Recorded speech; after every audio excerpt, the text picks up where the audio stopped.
मछली ने या चींटी ने जन्म लिया, फिर उसके कान में जाकर बोल दिया। वो गए और चींटी के कान में जाके उन्होंने हरे कृष्णा मंत्र बोल दिया, चींटी मर गई। अब चींटी मर गई, फिर चींटी ने मछली का जन्म लिया। तो भगवान बोले जाओ उसके कान में भी बोलो। मछली मर गई सुनते ही, हरे कृष्णा मंत्र सुनते ही वो भी मर गई।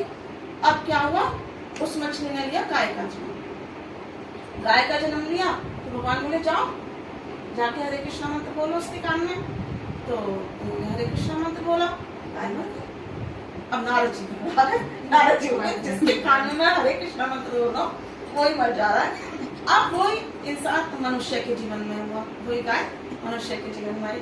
भगवान ने कहा जाओ उसके कान में हरे कृष्णा मंत्र बोलो। क्या? अब नहीं जाऊंगा, अब जाऊंगा तो अगर उसे कुछ हो गया तो इसके माता पिता कि तुम क्या कान में कह गया? बोले नहीं तुम जाओ तो सही। तो बोले नहीं बाबू। तो बोले अब तुम्हें पता चला इस मंत्र का क्या प्रभाव है। चींटी पता नहीं कितना जीवन जीती, कितना भोग भोगती, जब जाके वो मछली बनती। मछली पता नहीं कितने भोग भोगती, जब जाके गाय का जन्म मिलता। और गाय पता नहीं कितना वो करती, जब जाके उसे मनुष्य का जीवन मिलता। और इस हरे कृष्णा मंत्र को तुमने सुनाया उसे, और देखो कितनी जल्दी उसने मनुष्य योनि पाई। और मनुष्य योनि यानी ज्ञान की योनि है, ज्ञान होता है। तुम जाओ उसके कान में हरे कृष्णा मंत्र बोलो, उसे पता चलेगा हरे कृष्णा मंत्र का कितना। नारद जी मान गए, मैं हाँ कहूँ, मैं तो ये सोचा ही नहीं था। तो ये सब चीज होती है, हमें पता नहीं चलता। हमें लगता है मैं जब से माला जपने लगी तो मेरे साथ कुछ गलत हुआ है। कई बार लगता है, होता है कि मैं तो बीमार हुए जा रही हूँ या मैं तो ऐसे हो जा रही हूँ, पर इसमें भगवान का दोष नहीं है, इसमें हमारे कर्मों का दोष है। इसमें सिर्फ हमारे कर्मों का दोष है, क्योंकि हम अपनी चलाते हैं, हर जगह अपनी चलाते हैं। क्यों चलाते हैं? हम कभी भगवान पर विश्वास करते हैं नहीं मेरे साथ ऐसा होगा, मेरे कन्हैया शायद मेरे पाप काट।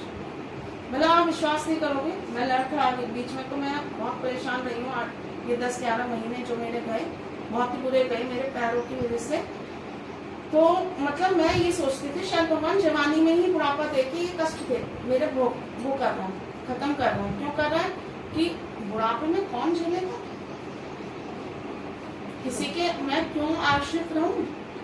भगवान साथ के साथ अभी भाई ये पापी तो होंगे, कहीं ना कहीं मेरे कर्म ही तो होंगे, जब तो मेरे ये हालत हुई पैरों की। क्या पता कितना भोगते उसको छोटे में बदल। और भगवान ने, आप देखो मेरी 2 या 3 सेवा छूटी है जरूर, वो भी इसलिए 2 सेवा छूटी होगी उसमें, और उसमें भी मुझे लगता है कि पूरी हो जाएंगी।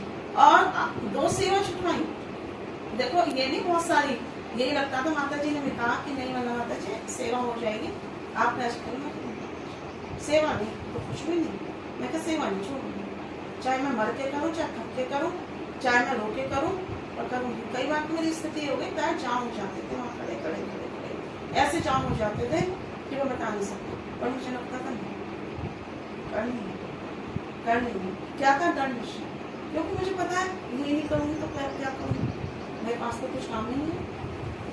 वही होता है ना, जिस चीज में हमारा मन लग जाता है उसको फिर हम वही है ना, ज्ञान हो गया, इस चीज का हमें ज्ञान